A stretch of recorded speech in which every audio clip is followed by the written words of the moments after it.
बने करो। नेकी सभी के साथ में जितनी बने करो। मत सिरबदी का भार लो, मत सिरबदी का भार लो। बस हो गया भजन, मत सिरबदी का भार लो, बस हो गया भजन। आदत बुरी सुधार लो, बस हो गया भजन। आदत बुरी सुधार लो, बस हो गया भजन। आदत बुरी सुधार लो, बस हो गया भजन। मन की तरंग मार लो, बस हो गया भजन। आदत बुरी सुधार लो, बस हो गया भजन।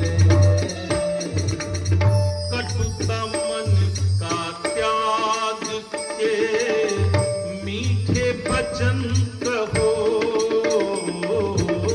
कटुता मन का त्याग कर मीठे वचन कहो।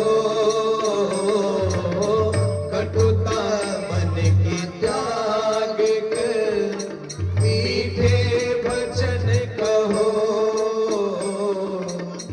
कटुता मन का त्याग कर मीठे वचन कहो। कटुता मन का त्याग के मीठे वचन कहो। कटुता मन के त्याग कर मीठे वचन कहो। कटुता मन के त्याग कर मीठे वचन कहो।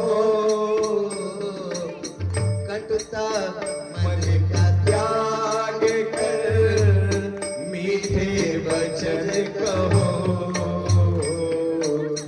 परम आदरणीय भैया सूरज सिंह जी, जो कालूपुरा जी पेट्रोल पंप के मालिक हैं, जिला पंचायत प्रत्याशी हैं, परमात्मा के श्री चरणों में अपनी उपस्थिति दिए। भगवान इनको जीवंत बनाए रखे, इसी तरह से धर्म के पथ पर आगे बढ़ते रहें, विजय श्री प्राप्त करते रहें। हम लोगों के बीच में परमादरणीय परम सम्माननीय कर्मकांड विशेषज्ञ भरतीपुर संस्कृत विद्यालय में आचार्य श्री शिव नारायण जी, जिनको हम लोग प्यार से शिव नारायणाचार्य जी कहते हैं, हम लोगों के मध्य में अपनी उपस्थिति दिए हैं। इनके लिए भी भगवान से प्रार्थना है कि हमेशा इसी तरह से धर्म कार्यों में लगे रहें। परमादरणीय भैया डॉक्टर पंकज जी परमात्मा के श्री चरणों में अपनी अरदास प्रतिदिन लगाते हैं। भैया राम जी, आप सभी लोगों को भगवान यूं ही आगे बढ़ाते रहें। कटुता मन का त्याग के मीठे वचन कहो। वाणी का स्वर संभार लो, बस हो गया भजन। वाणी का स्वर संभार लो, बस हो गया भजन। मन की तरंग मार लो, बस हो गया भजन।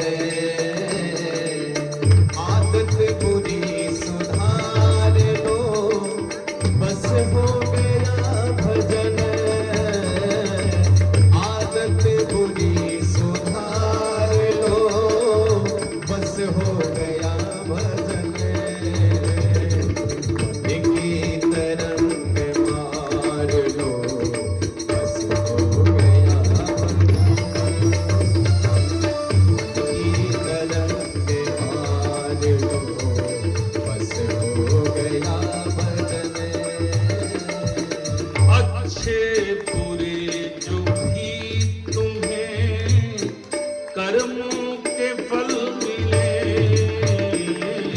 अच्छे बुरे कि तुम्हें कर्मों के फल मिले, अच्छे बुरे सभी तुम्हें कर्मों के फल मिले। कर्मण्येवाधिकारस्ते मा फलेषु कदाचन, कर्म करते रहिए, फल देना ब्रह्म की इच्छा है। इसलिए अच्छे बुरे जो भी तुम्हें कर्मों के फल मिले, हंसकर सभी गुजार लो, हंसकर सभी गुजार लो, बस हो गया भजन, हंसकर सभी गुजार लो, बस हो गया भजन। मन की तरंग मार लो, बस हो गया भजन। आदत बुरी सुधार लो, बस हो गया भजन।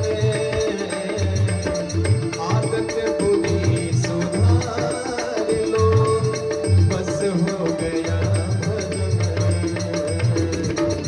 की तरंग मार लो, बस हो गया भजन। आदत बुरी सुधार लो, बस हो गया भजन। की तरंग मार लो, बस हो गया भजन। बस हो गया भजन, बस हो गया भजन। वृंदावन बिहारी लाल की जय। तो श्री सुखदेव जी महाराज अपने परीक्षित को बता रहे हैं कि परीक्षित, भाषा बोलने से पहले 100 बार विचार कर लेना चाहिए, क्योंकि वाणी के द्वारा दिया गया जो घाव है वो जीवन भर भरता नहीं है और व्यक्ति हमेशा प्रतिशोध की भावना में जीने लगता है। बहुत लोग कहते हैं महाराज हमारे अंदर कोई बुराई नहीं है, लेकिन हमारे बढ़िए जरे लायक यह काव करिए। तो ऐसा कहने से काम नहीं बनेगा। अगर एक बार आपने पीड़ा दे दिया तो फिर आपको उसका प्रतिशोध झेलना ही पड़ेगा। एक छोटी सी कथा बताऊं आपको। यही बदलापुर में हमारी स्वयं की कथा चल रही थी, और आज की कथा में उस कथा में कुछ समानता ऐसे है कि आज एकादशी है, वहां भी एकादशी थी। तो बात लगभग 2006 की है, बहुत पहले। तो एकादशी राम कथा थी, तो एकादशी के महात्म पर चर्चा होने लगा। तो हमने मंच से एकादशी के महात्म के बारे में बोला, और बोलते हुए मैंने कह दिया कि जो मंचित लगा करके एकादशी का व्रत करता है, वो कोई भी मनोकामना यदि भगवान से करता है तो भगवान उसको पूर्ण करते हैं। एकादशी के दिन व्रत करे, द्वादशी के दिन स्नान ध्यान कर करके एक ब्राह्मण, कम से कम एक ब्राह्मण बुला करके भोजन करावे तो उसको पूर्ण फल मिलता है। तो कथा में तमाम प्रकार के लोग आते हैं, तमाम प्रकार की समस्याएं लोगों को रहती हैं, तो सब अपने अपने भाव के अनुसार, अपने अपने मन के अनुसार आते हैं। तो एक यादव जी कथा सुनने आते थे, एकदम पीछे बैठते थे। तो उन्होंने जब इस कथा को सुना तो उनको विश्वास हो गया। घर गए, अपनी पत्नी से उन्होंने कहा, वो एक भैंस लेकर के आए थे हरियाणा से 80,000 रुपए की। वो भैंस उनके यहाँ बंध्या हो गई थी। तो अपनी पत्नी से उन्होंने बताया कि आज मैं एक जगह कथा सुनने गया था, और एक पंडित जी जो कथवा कह रहे थे वो बताए हैं कि अगर 1 साल तक एकादशी का व्रत करिए तो कोई एक मनोकामना जो आप कहेंगे भगवान उसको पूरा कर देंगे। तो कहने लगे हम यही संकल्प कर लिए हैं कि आज से लेकर के 1 साल तक जितनी एकादशी पड़ेगी हम सबका व्रत करेंगे। करना शुरू कर दिया उन्होंने श्रद्धा भाव से। उनके श्रद्धा भाव ने उनको फल दिया। तीसरे महीने की एकादशी पड़ने के पूर्व भैंस गर्भवती हो गई। अब वो बड़े प्रसन्न हुए। लगभग 1 साल बीत गया। वहीं बगलिए रेलवे क्रॉसिंग है फत्तूपुर गांव के पास, फिर से कथा लग गई। जब कथा लगी, बोर्ड बैनर बदलापुर में लगा, तो यादव जी ने देखा तो वही पंडित जी हैं जिनकी कथा हम सुने थे। तो एक दिन मिलने आए, कहने लगे कि महाराज पिछली बार कथों में हम आए थे तो एकादशी के बारे में आपने बताया था, हमारा बड़ा फायदा हो गया। हमने कहा क्या हुआ? सारी बात उन्होंने बताया कि हमारी 80,000 की भैंस बेकार हो गई थी, लेकिन हमने एकादशी का व्रत किया, हमारी भैंस जो है बच्चा कर दी। तो महाराज हम ये चाहते हैं कि आप अपनी पूरी टीम लेकर के द्वादशी के दिन हमारे यहाँ भोजन कर लीजिए। आज 10वीं है ही है, 2 दिन बाद। तो हम कहे यादव जी, जब तक कथा पूर्ण नहीं हो जाती तब तक हम लोग जिस यजमान के यहाँ आते हैं उसी का खाते हैं। तो जब तक कथा समाप्त नहीं हो जाएगी तब तक हम कहीं और नहीं जाएंगे। पाठक जी तो जान रहे हैं कि हम लोग 4 बार 5 बार ऑर्डर लगाते हैं दिन भर, और नाना प्रकार के डिश। हमको लग रहा है कि 2-4-6 किलो काजू बादाम तो खा ही गए होंगे, तभी गरज रहे हैं।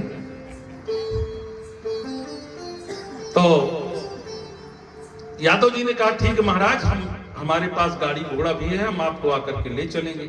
तो हुआ कि यादव जी एक समस्या और आएगी, हम लोग किसी के यहाँ या तो स्वयं बनाते हैं या भंडारी ले चलते हैं साथ में, तो समस्या आएगी, रहने दीजिए, जो कुछ दान दक्षिणा मन कहे। नहीं महाराज, हमारी हार्दिक इच्छा है। इतना कह के रोने लगे। तो हुआ कि अच्छा चलिए ठीक है, जिस दिन कथा हमारी समाप्त हो रही है, जिस दिन यहाँ हवन होगा उसके दूसरे दिन द्वादशी पड़ेगी, हम आपके यहाँ आके कर लेंगे भोजन। तो यादव जी बिल्कुल समय से 9 बजे सुबह आ गए। उनके पास एक मार्शल गाड़ी थी, उसी को लेकर के आए थे। पूरी घटना मुझे बहुत अच्छे से याद आ रही। तो हम सारे लोग बैठ गए, लेकिन बात चूंकि 2006 की है, तो हम ज्यादातर आचार इसमें जो आपको दिख रहे हैं, ये तो यजमान के यहाँ माल काट करके थोड़ा मांस आ गया शरीर में, नहीं तो बांस के डंडा की तरह पतले पतले थे सब लोग। तो गए यादव जी के यहाँ, भोजन वोजन बना। तो यादव जी सोचे कि ब्राह्मणों को भोजन कराने के बाद दक्षिणा भी देना चाहिए। तो कहने लगे महाराज आप लोग भोजन पाइए और हम आ रहे हैं। चले गए मार्केट में पैसा छुट्टा कराने, और यदवाइन से कहे कि देखिए महाराज लोग भोजन कर रहे हैं, देखते रहिएगा।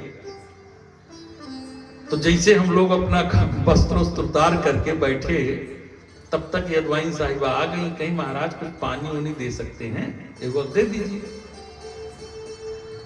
तो पहले तो आई, जब अंदर सारे ब्राह्मणों को उन्होंने एक बार देखा, कहीं महाराज ये चीज का होइया रहे। तुम कहे बताइए क्या कहना चाहते हैं? कहीं महाराज तू सब तो दुबरा कुकुर भा।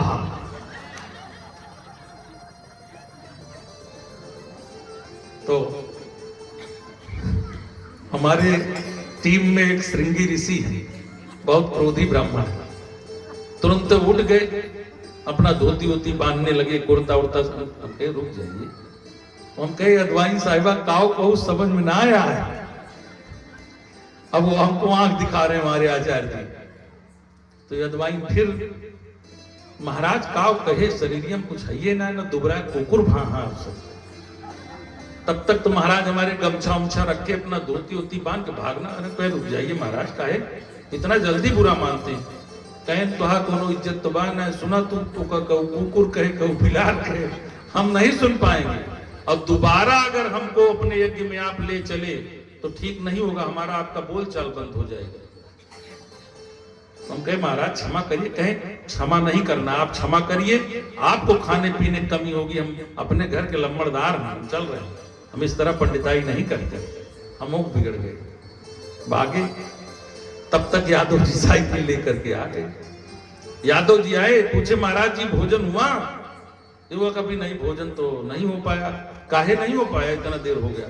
हम कहे यदवाइन साहिबा से पूछिए क्या मामला है। गई यदवाइन साहिबा के पास गए, कहें क्या हुआ, ब्राह्मणों ने भोजन क्यों नहीं किया? कहीं जाऊं जाऊं जर तो कहा पंडित पकड़ लाया। न कुछ कहे न सुने, वहां देखा ने भागत चला जाता, धोती उठाई। यादव जी फिर हमारे पास आए, महाराज क्या बात हो गई, क्षमा कर दीजिए, हमारा मेहरारू पढ़े ना, कुछ गलत बोलिए कहा। तो सारी बात उनको हम बताए। कहने मन कौन बात है, रुको हम। अब पंडित जी के पीछे उन्होंने अपनी बाइक लगाई। पंडित जी जब उनकी बाइक देखे, अपनी स्पीड ये भी बढ़ा ली, धोती खुल जा रही, फिर उसको बांध रहे, भाग रहे। यादव जी पहुंचे, कहें पंडित जी का पैर पकड़े, महाराज दुनिया में बहुत प्रकार के मनैया हैं, हमार मेहरारू पढ़े लिखे नायनत का कर हमरे सबके ऊपर इसे गुस्सात रह। आप बुरा न माने, जो कहिस तो सब गलत कहिस। आप दुबरा कुकुर कहाँ भा, हाँ आप तो मोटा गदहा भा, हाँ चले आप।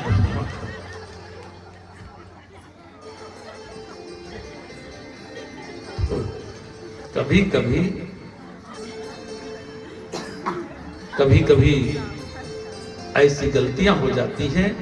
गलती होना मनुष्य का स्वभाव है, लेकिन गलती में परिवर्तन कर करके अपने जीवन को सफल बनाया जा सकता है। यही इन कथाओं की सीख है। यद्यपि शुद्धम लोक विरुद्धम ना कर्तव्यम, ये शास्त्र का मत है। व्यास जी ने लिखा है कि कोई भी चीज कितनी भी शुद्ध हो, परंतु वह लोक हित में न हो, लोगों को सुनने में प्रिय न लगती हो, तो उसमें सुधार करना चाहिए, उसमें परिवर्तन करना चाहिए। भारत के पूर्व राष्ट्रपति एपीजे अब्दुल कलाम साहब से लोगों ने पूछा, मिसाइल मैन थे, उनको लोग मिसाइल मैन कहते थे।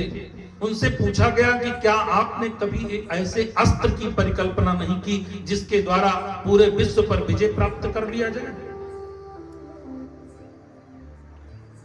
उन्होंने कहा कि मैं जिस देश का राष्ट्रपति हूं, उस देश का जो धर्म है सनातन धर्म, वो न जाने कितने पूर्व से ही ये संदेश दे चुका है कि एक ऐसा अस्त्र है, यदि आप उसका उपयोग करना सीख जाएं तो जीवन में कोई भी चीज आपके लिए असंभव नहीं है।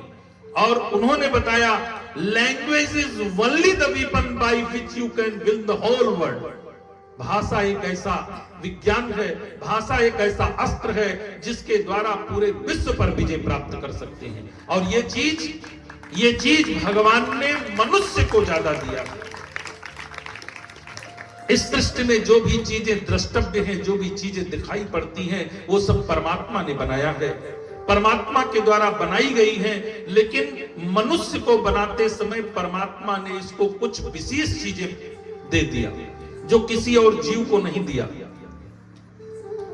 जंगल का सबसे शक्तिशाली शेर, इस पृथ्वी का सबसे भारी भरकम शरीर वाला हाथी, भगवान ने उसको भी ये विवेक नहीं दिया, ये अपनी कृपा नहीं दी जो मनुष्यों को दिया। भगवान ने मनुष्यों को मुस्कुराने की कला दिया। आप विचार करें, हाथी कभी मुस्कुराते हुए देखा आपने? शेर को देखा?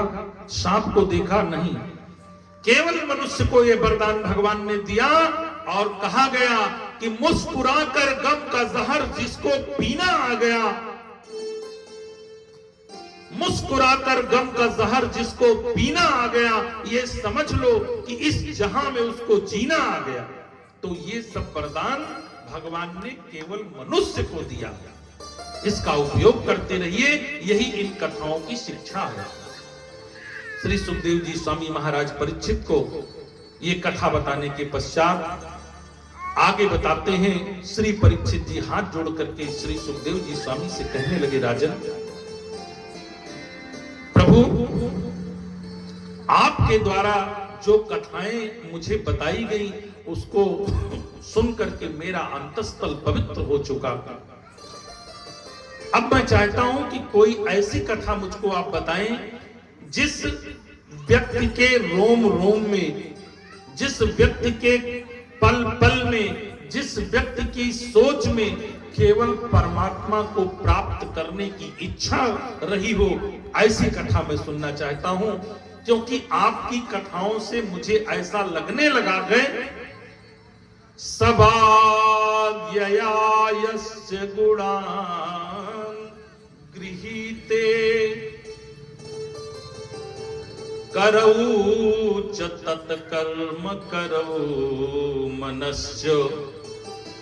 कहने लगे प्रभु, आपके द्वारा दिए गए वचनामृत उपदेश को सुनकर के मुझे ऐसा लगने लगा है कि सभाग्यया यस्य गुणान् गृहीते करौ च तत्कर्म करौ मनस्य। मुझे लगता है कि वाणी वही सफल है जिसके द्वारा परमात्मा के पावन नाम का उच्चारण किया जाए। हाथ वही सफल है जिसके द्वारा धर्म कार्य किया जाए, परोपकार किया जाए। पैर वही सफल है जो हमें वहां ले जाता हो जहां पर सत्कार्य होते हों। तो संपूर्ण शरीर का उद्देश्य केवल परमात्मा प्राप्ति है। इसलिए हे भगवान, हे प्रभु, मैं चाहता हूं कि मुझे कोई ऐसा चरित्र श्रवण कराएं, भगवान यानि चान्यानि मुकुंदस्य महात्मनः।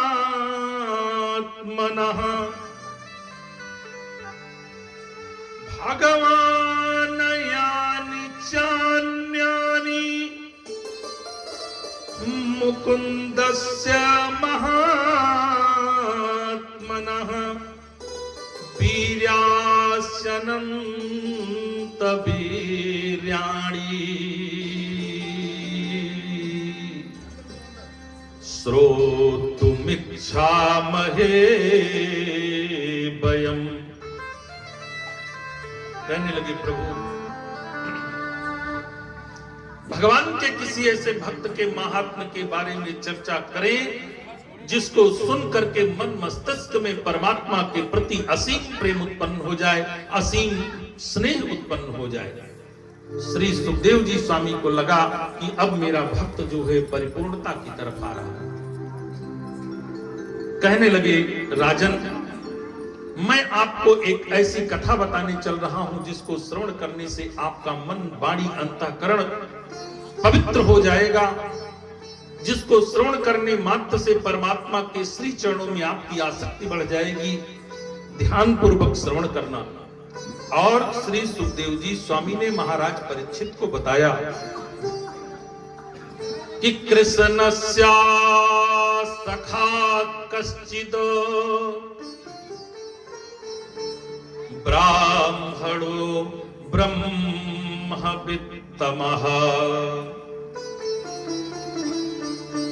कृष्णस्य सखा कश्चित् ब्राह्मणो ब्रह्मवित्तमः विरक्त इंद्रियार्वेषु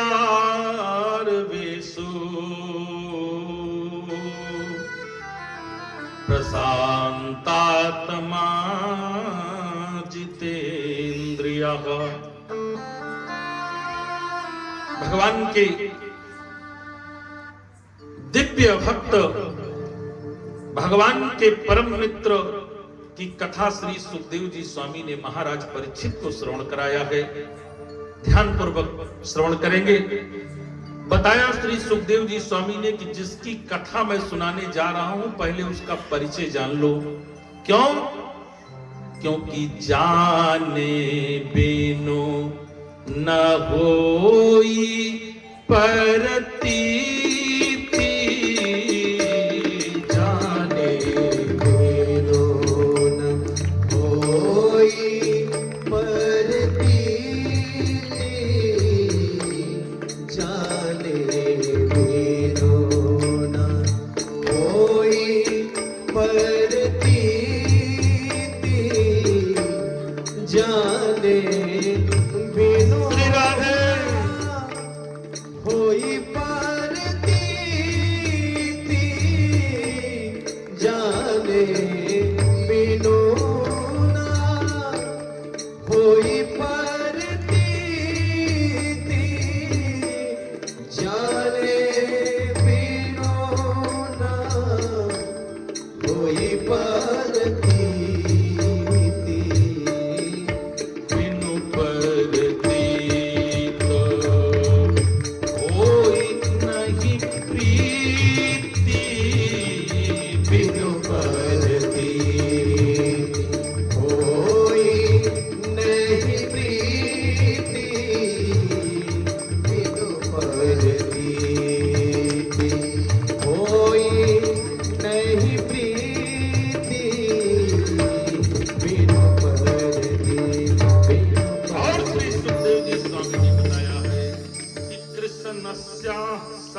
कश्चिद, कहने लगे भगवान श्री कृष्ण के एक परम सखा हैं,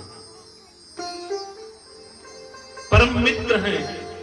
और बताया आगे उनके अंदर गुण क्या क्या है। पहला गुण बताया कि श्री कृष्ण सखा कश्चिद, पहला गुण ब्राह्मणो ब्रह्मवित्तमः। पहला गुण यह है कि ब्राह्मण है। ब्राह्मण होना क्यों गुण है? क्योंकि ब्राह्मणों की जो परिभाषा शास्त्र में बताई गई कि मातृवत परदारेषु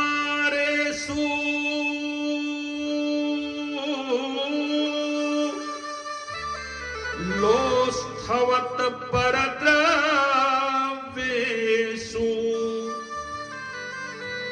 आत्मवत सर्वभूतेषु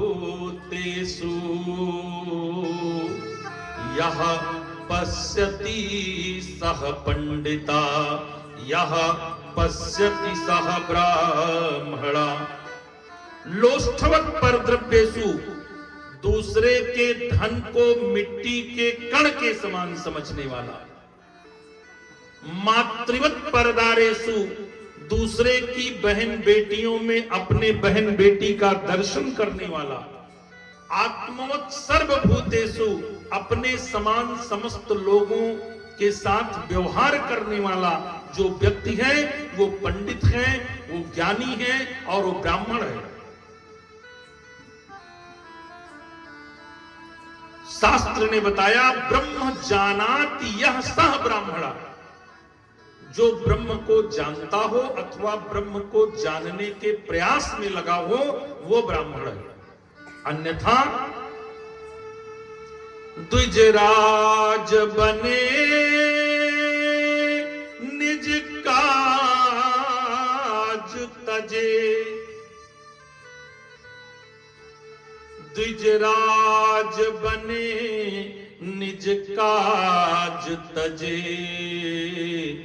गनीयस ब्राह्मण शूद्र प्रथा को, जो उठी प्रात नहात नहीं, दिन 7 चले यह ही विधि जाको, अवक्ष की माल न भाल विभूति, न देत जो अर्घ सदा सविता को।